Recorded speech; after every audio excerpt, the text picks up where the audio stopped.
To build monuments, monuments representing royal power and religious glory, cities have often sacrificed the immediate well-being and comfort of their citizens. They were glad to give to their kings and their gods what they denied to themselves.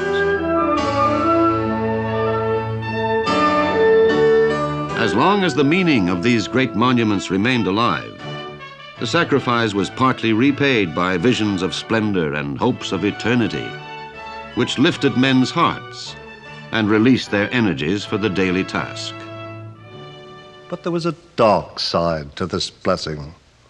Except for a small minority, the life of the common man too often went on in cramped, dark, insanitary quarters. Poverty caused overcrowding, filth accumulated, disease spread. Houses that would have been tolerable in an open country village became slums in a crowded city. When the towns of Western civilization began to grow in the 16th century, slums grew with them.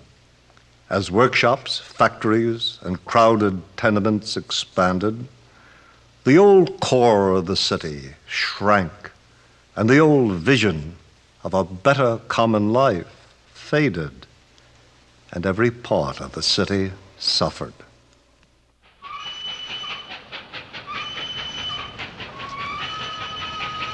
In the 19th century, a human flood of the displaced and disinherited from town and countryside, drawn by the uncontrolled forces of the Industrial Revolution, poured into the old cities, multiplying their riches, their size, and their power. But poets, like William Blake, saw the squalid truth that lay beneath the surface of golden London and her silver Thames, thronged with shining spires and corded ships. That truth was more obvious in the new industrial cities that sprang up in the once green countryside. They did not deserve the name city.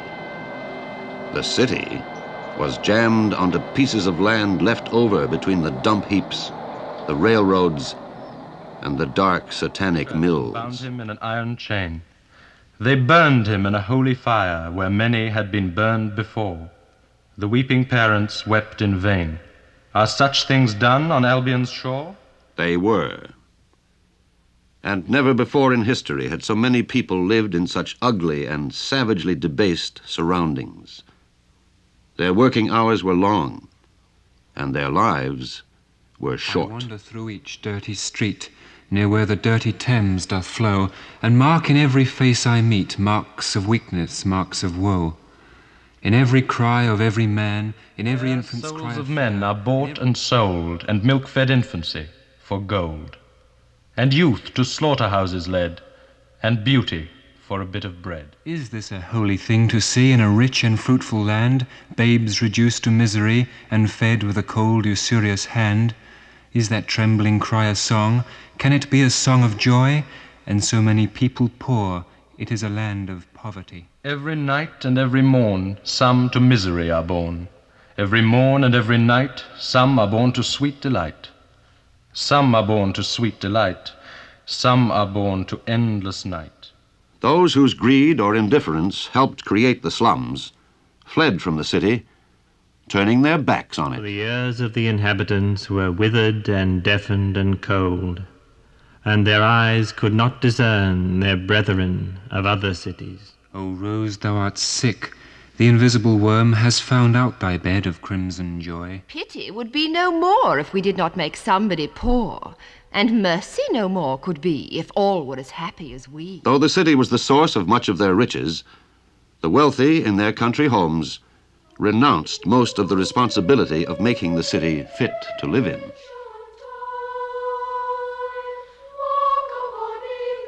Of course, through other hands, the wealthy still controlled the city. And, of course, they gave a measure of charity through other hands.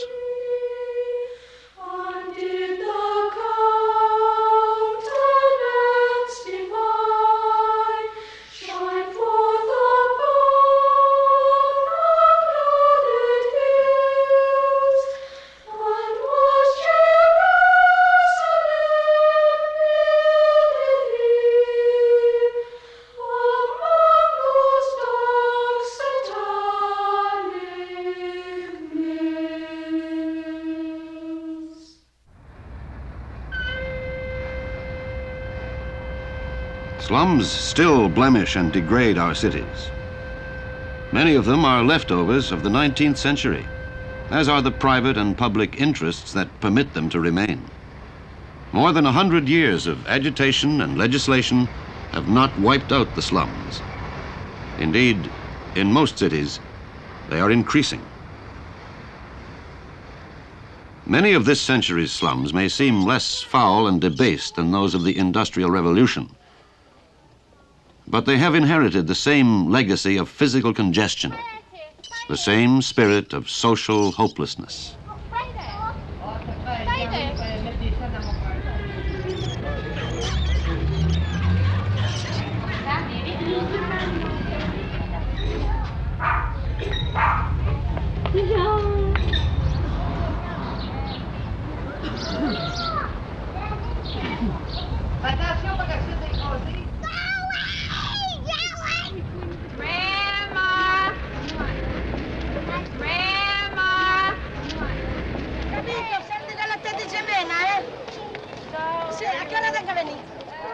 Quite a center. Brooklyn leads at 4-2.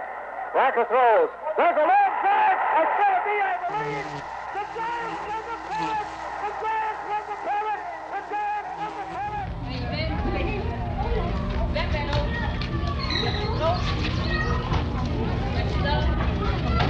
Giants win the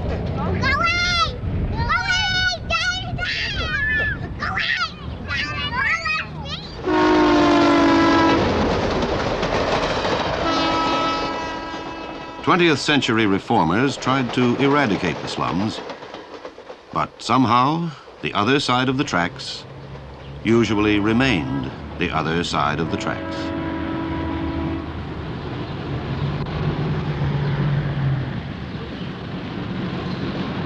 The new public housing projects that replaced some of the slums were cleaner, roomier, tidier, more open. But something was missing which sometimes was found even in the worst of slums. There was a lack of identity, of continuity, of a sense of neighborhood, and of close-knit family life. This sterility is inevitable when our public housing projects are economic ghettos, segregated from the city's daily life. Or when, to justify the high costs of clearing out the still profitable slums, we heap families up into giant complexes of huge barracks without thought of the human costs of this barren and institutional desolation.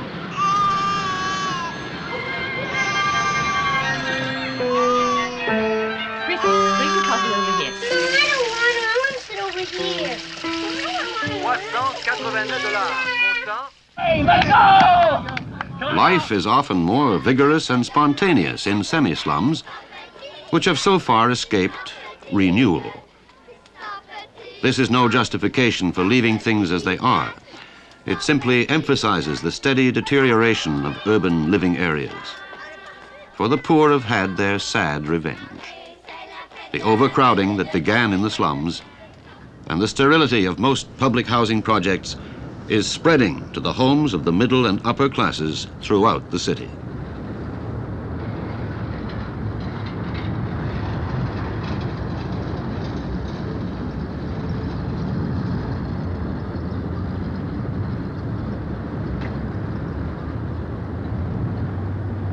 Often now it has become difficult to distinguish a public housing project from a luxury apartment.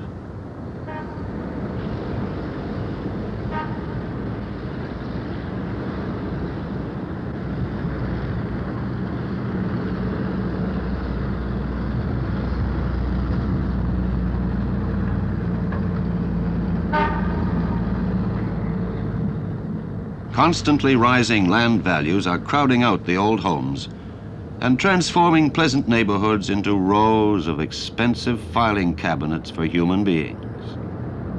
Only high-density housing will make high profits in these areas, so that in many ways, the standards of the slums have become the standards for most city dwellers.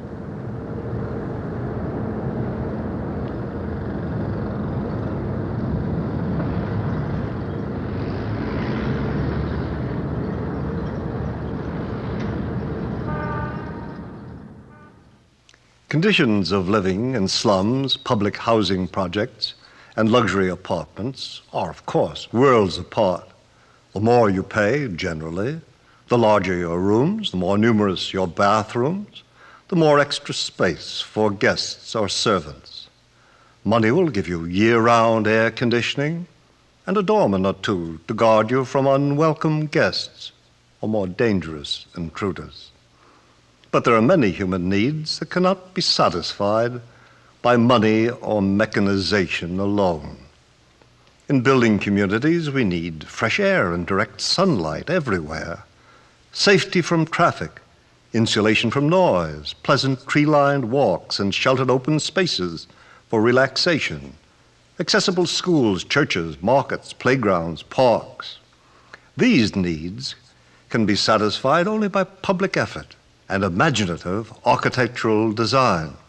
Stock mechanical plans based on large-scale repetitive units and standardized construction overlook and repress these human needs and turn their mechanical extravagance into human poverty. Yes, all through history, when congestion, disorder, or disease made city life intolerable, people found a simple, too simple remedy. They fled from the city and let it get worse. But until rapid transit became available, the distant countryside was beyond the pocketbook and the traveling time of the ordinary citizen. Relief from the city's evils was open only to the wealthy, the Roman in his villa, the Florentine on his estate in the hills, the Londoner in his country house. But in the 19th century, the privilege of escaping to the country became possible also for the middle class.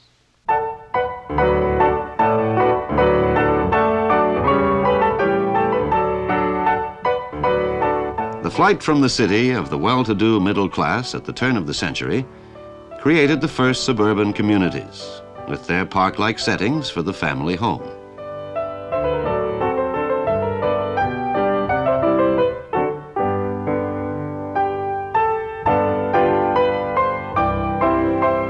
For those who could afford it, life in this one-class romantic suburb was idyllic. In particular, it met the needs of child-rearing in a green, if unreal, retreat. The homes aped the country estates of the wealthy, and so did the life, which slipped into a bland ritual of competitive spending. Here, leisure and domesticity could flourish, forgetful of the distant urban industries that made them possible.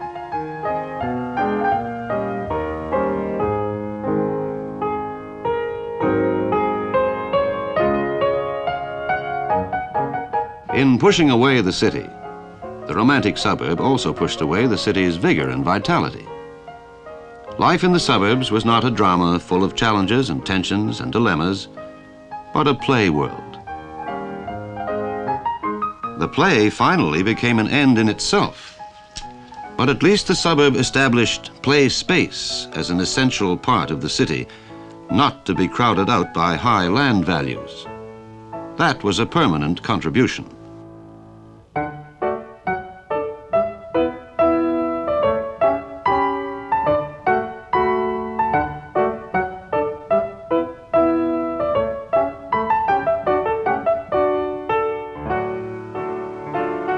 The romantic suburb was designed to preserve an unreal image. It was not merely child-centered. It was based on a childish view of the world, in which reality was sacrificed to pleasant illusion.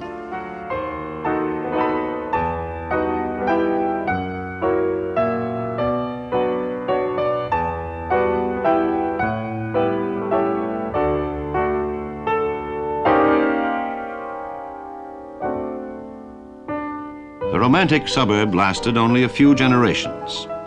This synthetic utopia paid the price of its popularity when the automobile made possible the mass suburb, an even less convincing illusion of man's old desire for the good country life.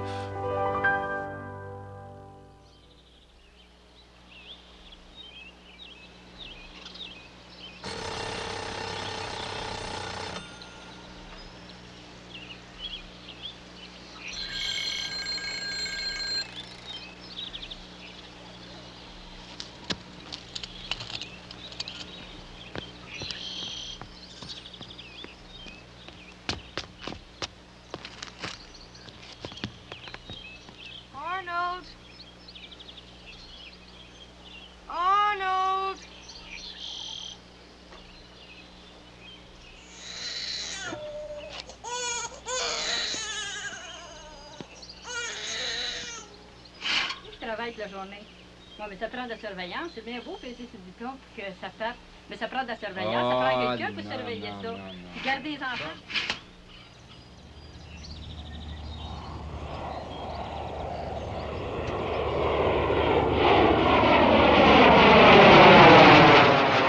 The suburb needed its smallness and its rural background to achieve its own kind of semi-rural perfection.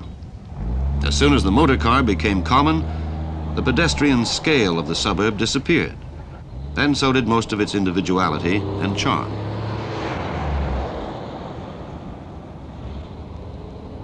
Beginning as an avenue of escape, the suburb turned into the very opposite. All that is left of the original desire for initiative and individuality is the driving of the car. But this itself has become compulsory and inescapable for the suburban commuter. The suburb is too scattered and thinly populated to be served by efficient public transportation.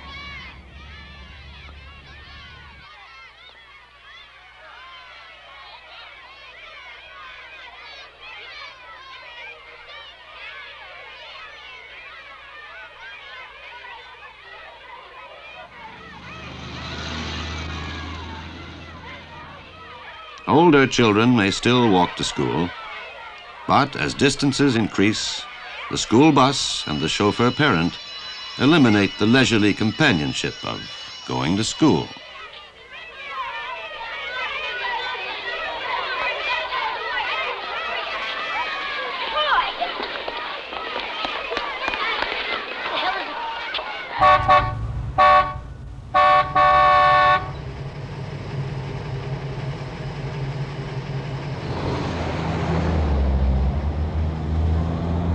The suburban adult spends much of his time moving between suburb and city, often, of necessity, renouncing the responsibilities of citizenship in both places.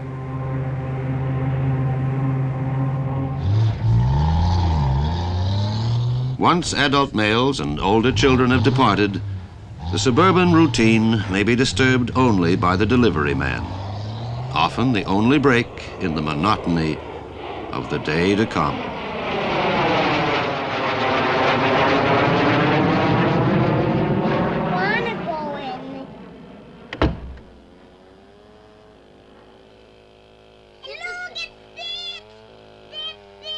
Genuine human need created the suburb, the desire for a safe and healthy environment for raising children.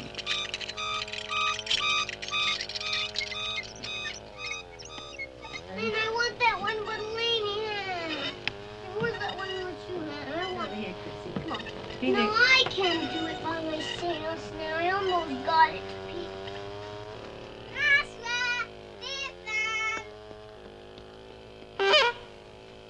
By building communities for only one stage of life, we have produced an isolation from reality more complete than in the smallest village or drabbest industrial town.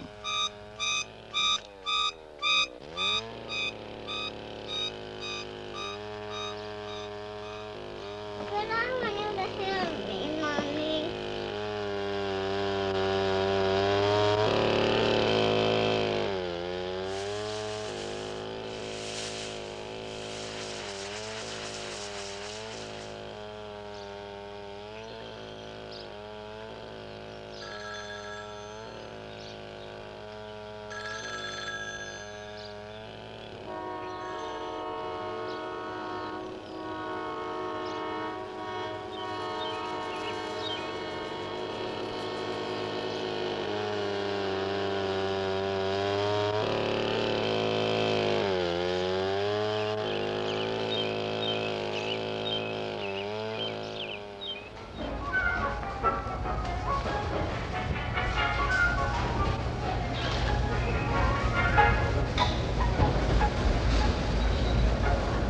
The suburbanite has the advantages of neither solitude nor society. No shopping center can give cohesion or social focus to the sprawling suburb. The suburban family has the benefit of a regular expedition to the impersonal supermarket, where only by chance are they likely to meet a neighbor, and where shopping has become routine, mechanical, and compulsive.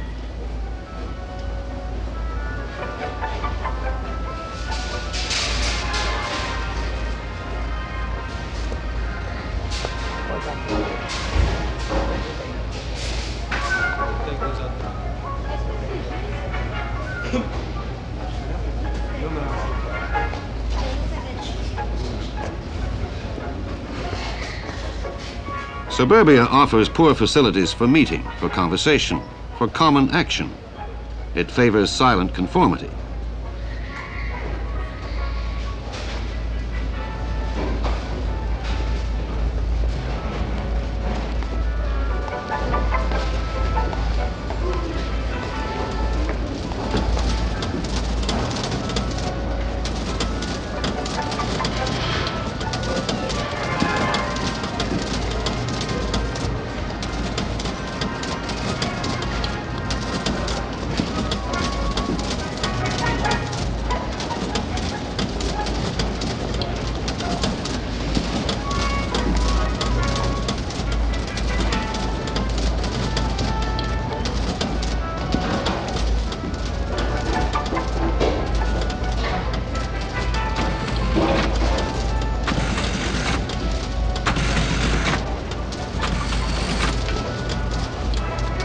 Humanly speaking, a universal suburb is almost as much of a nightmare as a universal metropolis, and without the variety and challenges of the metropolis. In many respects, the level of urban living has been rising. If we think mainly of more motor cars, more radio and television sets, even more schools, universities, libraries, orchestras, above all, more creature comforts for private enjoyment. But as our cities expand in mass, this culture is becoming homogenized and standardized. Not the growth of urban populations as such, but aimless and socially undirected growth is what is ruining alike the congested city and the spreading suburb. To renew the life of our congested cities, we must give them again some of the spaciousness and natural advantage of our best suburbs. To keep our present suburbs from blotting out the countryside, we must give them the social concentration and variety that only cities achieve. The task of the planner and architect is to achieve social complexity without congestion, and to preserve the natural regional advantages without segregation and isolation. Under the threat of metropolitan power, expansion, and standardization, people seem almost instinctively to know that their communal survival depends on holding fast to the vital village element, always present in old cities: stability, continuity, neighborly helping and sharing, and a sense of being someone, somewhere.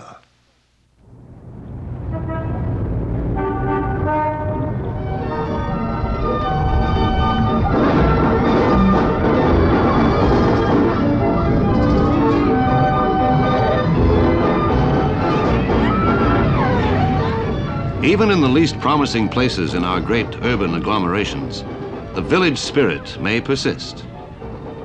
A street fair or a Saints' Day festival in an old city neighborhood is a recurring reminder of man's age-old insistence on his communal and personal identity.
So long as this communal spirit persists, there is hope that man's communities will reflect the complex patterns and potentials of his own life.